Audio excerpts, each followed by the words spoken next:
Hi guys, update ko lang po kayo tungkol sa pugad na sa ibabaw po ng aking halaman.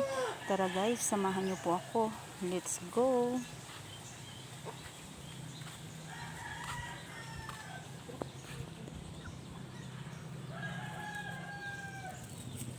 Ayan, ito po yung pugad. Ayan.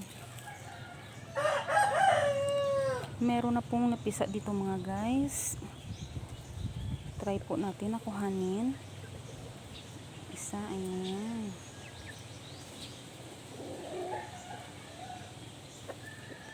Ay, ayan. Ito siya guys, oh. Ang cute. Ayan, hala, nanghihi po siya ng pagkain. Ibalik na po natin. Update na lang po tayo sa susunod. Thank you so much po guys for watching.